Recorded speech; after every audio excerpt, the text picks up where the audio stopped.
right, media, you know what to do. Hit the like button, subscribe to the channel. Thanks. We got lots of stuff coming up.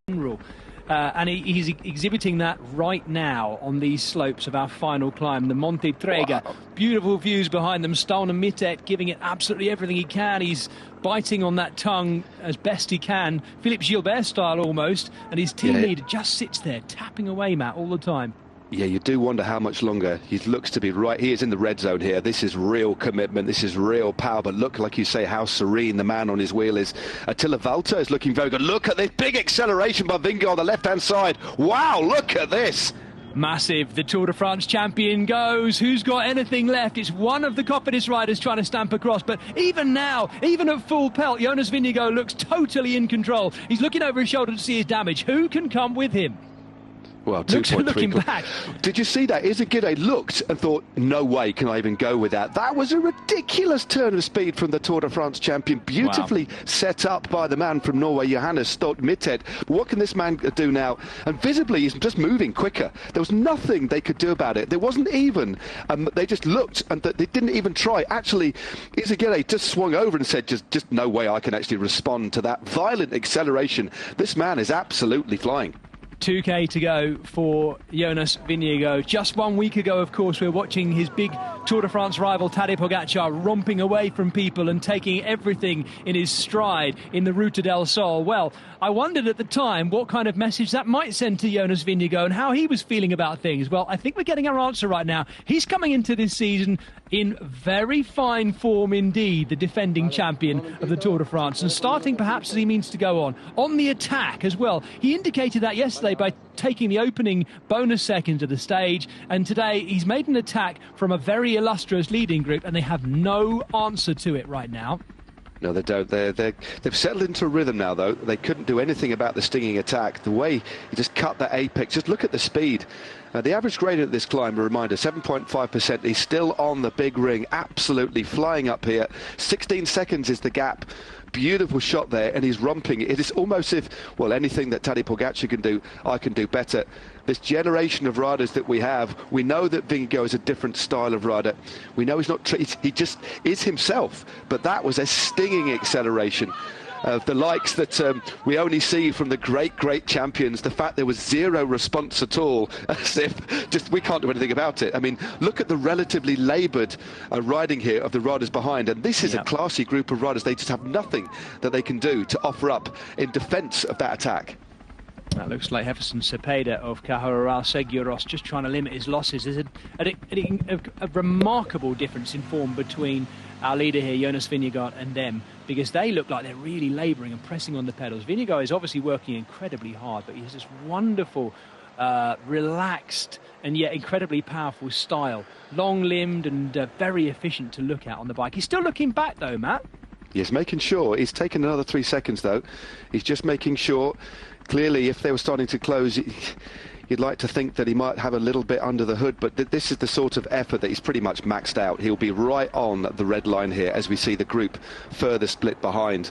This is a great rider. It's one of the riders from Burgos Biachi who's going clear. Not too sure who this one is, but he's out of the saddle and he's opened up a bit of a gap on the group behind. So good riding by this rider, and he's moved clear, but look at the sprocket that he's on there, on an enormous gear compared to everybody else. And you talk about the form he's in, Jez, he's clearly in good form. But I think as well it's about ability. It's about, there's form, the current form, but there's the ability, the capacity of these riders. And look at the state that everybody was in under the impetus and the pace being set by Stone Mittet. And yet Vingegaard was just tranquil on his wheel, and then he hit out. It's just, form clearly is there. It won't be his Tour de France form, but it's just the capacity that he has to go hard off the pace that's been set behind, in front. Yeah. Absolutely. It has to be said, contrasting him with Tadej Pogacar last week, that was a deliberate attack by Jonas Vingegaard and his team. Pogacar last week was talking about how actually others were attacking him, and he had no choice but to cover and then go over the top of them and what have you, and yet they just weren't strong enough to go with him. This is totally different. This is Jonas Vingegaard taking the race, and his team taking the race totally to themselves. They've chased all day, they've closed the gap to the breakaway, they've gone over the top of the breakaway, and they've led him into this final climb. This is a very decisive and deliberate move, and here come the cobbles as they turn off the main road. So this is going to be quite rough. Let's have a look at how bad they are. Yeah, they're pretty bumpy, aren't they? Very narrow, grass growing in between. The rider that's accelerated off the front of the next group, Jez, is Victor Langelotti of Monaco, has had a 6th place on the stage of the Tour of Oman, so he's looking good, but this is very steep and clearly very, very bumpy indeed. There we go, the Burgos Piace rider, Victor Langelotti, one of very few Monegasque riders in the peloton, certainly at the level at which he's racing at. But Jonas Vingegaard, with the number 1-1 on his back, is looking like he's going to be exactly that today. By the time they get to the top, he's going to round that last corner. That's the final shot. He should be off the cobbles. And I tell you what, they were pretty nasty cobbles too, and they still are, and they will be for the riders who are coming in for many minutes to come just yet, because there are riders well down on this. The one who isn't, though, is Jonas Vingegaard, who didn't make that look easy, because that was particularly tough. But his attack today has been utterly devastating, the defending Tour de France champion. He'll have looked at Tadej Pogacar last week. You couldn't have missed it. He won 3 stages and the overall of the Ruta del Sol and made it look very easy. He might have looked at that and said, you know what, anything you can do, I might not be able to do it better, but I can do it just as well. And he's romped away to win today. Great performance by his team, Jumbo-Visma, and you can tell Jonas Vingegaard is in form. Final bend for him, and he's into the last, I think, 200 metres now, if my estimation is correct, as he comes around that corner. The Dane, Jonas Vingegaard, is going to win the 2nd stage, but effectively the opening stage of Gran Camino. And what a dominant final ride up. What a great climb as well, up Monte Trega. And Guerrero it is. It's going to be Guerrero who comes to the line second by the looks of it. Ruben Guerrero, we've seen nothing of in the final stage of this, with the number 1 on his back as the defending champion of Alejandro Valverde's former team, of course. Guerrero looking really good come the finish, but none of them had any answer to Jonas Vingegaard. Now, Izagirre just crossed the line there as well. Langelotti holding on for a place inside the top 10. Fortunato also there. And also one of the riders from Trinity, maybe just outside at the top 10. We'll get confirmation who that was. But what an emphatic performance that was. Dominant. One attack. It was just one singular acceleration that took him clear.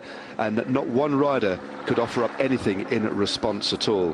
From EF Education Easy Post, we'll come back to that in a second, and we'll just confirm that top 10. It was Guerrero in second, Jonas Vingegaard, the first of the Cofidis men, so they were thinking of him, we suspect, today. But Jesus Herrada was right there in 5th too, separated by Movistar's Antonio Pedrero. Langelotti, as Matt cleanly picked out there as well, the Monegasque rider for Burgos Piace in 6th, Lorenzo Fortunato in 7th, and it was Lucas Necro.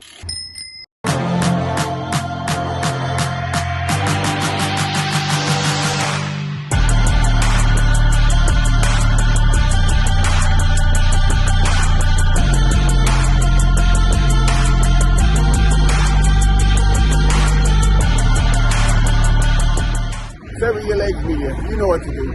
Hit the like button, subscribe to the channel. Thanks. We got lots of stuff coming up.